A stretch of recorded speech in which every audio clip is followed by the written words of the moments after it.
सबको जय मसीह की। आज हम लोग देखेंगे कि भजन संहिता 4 के द्वारा परमेश्वर का वचन हमसे क्या बात करना चाहता है। भजन संहिता 4 ये दाऊद के द्वारा लिखा हुआ भजन है और ये परमेश्वर से सहायता के लिए दाऊद के द्वारा संध्याकालीन प्रार्थना की गई है। हम देखेंगे पहले पद में दाऊद कहता है, हे मेरे परमेश्वर, हे मेरे धर्म में परमेश्वर, जब मैं पुकारूं तब तू मुझे उत्तर दे। जब मैं सकेती में पड़ा तब तूने मुझे सहारा दिया। मुझ पर अनुग्रह कर और मेरी प्रार्थना को सुन ले। हालेलुया।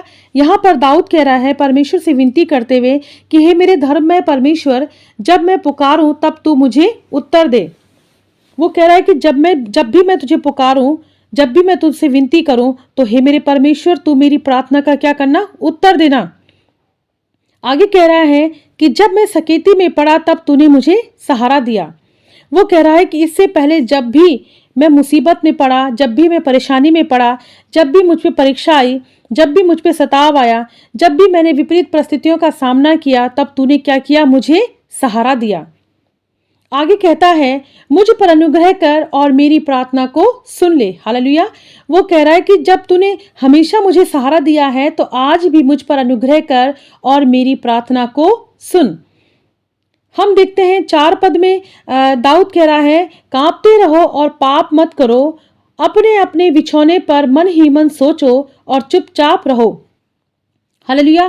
कई बार हम जब विपरीत परिस्थितियों का सामना करते हैं, दुख और परिस्थितियों से होकर जाते हैं, तो हम क्या करते हैं, कई बार कुड़कुड़ाते हैं, दोष लगाते हैं परमेश्वर पे, मनुष्यों पे, और अपने आप पे भी दोष लगाते हैं, कुड़कुड़ाते हैं, बुड़बुड़ाते हैं, अपनी परिस्थितियों पे चिल्लाते हैं। लेकिन यहाँ पर हम देखते हैं 4 पद में जो भजनकार जो दाऊद है वो कह रहा है कि कांपते रहो और पाप मत करो और अपने अपने बिछौने पर मन ही मन सोचो और चुपचाप रहो। जब हम अपने जीवन में विपरीत परिस्थितियों में होकर जाएं, विपरीत परिस्थितियों को फेस करें, तो प्रभु का वचन हमसे कह रहा है कि हम उस समय क्या रहें, चुप रहें। हम उस समय चुपचाप रहें और अपने मन में सोचें कि प्रभु कहाँ पर हमसे गलती हुई है, प्रभु कहाँ पर हम गिरे हैं, कहाँ पर हमसे कोई ऐसी मिस्टेक हुई है जिसकी वजह से हम इन परिस्थितियों में पड़े हैं। प्रभु का वचन आगे कह रहा है कि हम कांपते रहें, हम परमेश्वर के सामने कांपें और पाप ना करें। हम कांपते रहें, यानी कि हम परमेश्वर के भय में रहें, परमेश्वर से डरते रहें। और जब हमारे अंदर परमेश्वर का भय होगा, जब हमारे अंदर परमेश्वर का डर होगा, तो हम कभी भी पाप नहीं करेंगे। इसके लिए हमें क्या करना है कि हमें मनन करना है, हमें सोचना है कि हमने अपने जीवन में आज तक कहाँ पर गलतियाँ की हैं, कहाँ पर हमसे कमियाँ हुई हैं। और जब हम ये एनालाइज करते हैं अपने आप को, जब हम चेक करते हैं, तो प्रभु हमें क्लियर करता है, हमें दिखाता है और प्रभु हमें बताता है। और जब हम उन गलतियों को मान लेते हैं, जब हम उन्हें छोड़ देते हैं, तो परमेश्वर हमें उन परिस्थितियों से बाहर निकाल देता है। आगे 5 में लिखा है, धर्म के बलिदान चढ़ाओ और यहोवा पर भरोसा रखो। हालेलुया। प्रभु का वचन आज हमसे कह रहा है कि हम क्या करें, धर्म के बलिदान। परमेश्वर का वचन हमें धार्मिकता सिखाता है।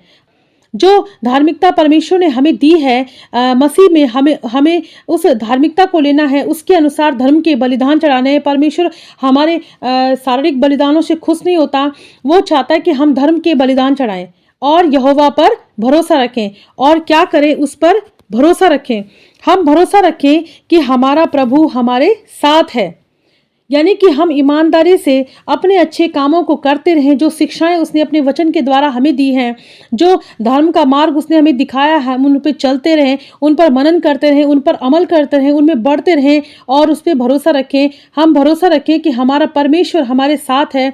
हम भरोसा रखें कि जब वो हमारे साथ है तो हमें कुछ घटी नहीं होगी। जैसे भजन संहिता 23 में लिखा है कि यहोवा मेरा चरवा है, मुझे कुछ घटी नहीं होगी। जब हम इस तरह से भरोसा रखेंगे कि प्रभु हमारा चरवा है, हम उसके पीछे पीछे चल रहे हैं, उसके धर्म के मार्गों में उसके पीछे पीछे चल रहे हैं, और हमें भरोसा है कि जब वो हमारा चरवा है तो हमें कोई भी घटी नहीं होगी। हालेलुया।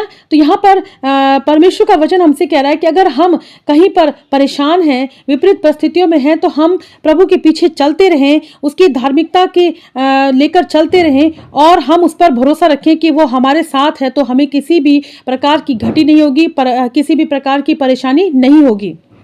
हालेलुया। जब हम इस तरह से परमेश्वर पे भरोसा रखेंगे और दाऊद की तरह परमेश्वर से प्रार्थना करेंगे और मांगेंगे, तो प्रभु हमारी प्रार्थना को सुनेगा और प्रभु हमें संभालेगा। आइए मेरे साथ इन वचनों के द्वारा एक छोटी सी प्रार्थना में जाएं।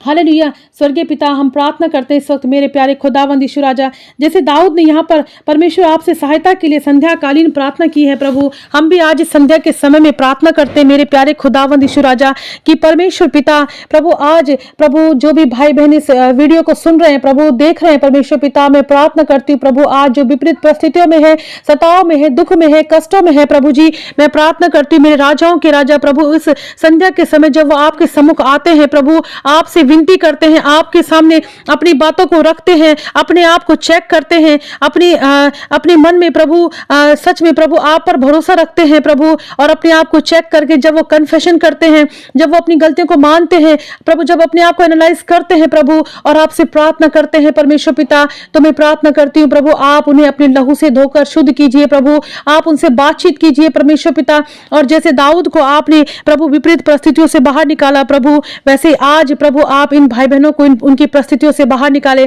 आप उन पर भी अनुग्रह करें, उनकी प्रार्थना को सुने प्रभु जी और उत्तर दे मेरे परमेश्वर पिता। धन्यवाद, आपने हमारी प्रार्थना को सुना है पिता, मैं उसके लिए आपका हृदय से धन्यवाद करती हूँ।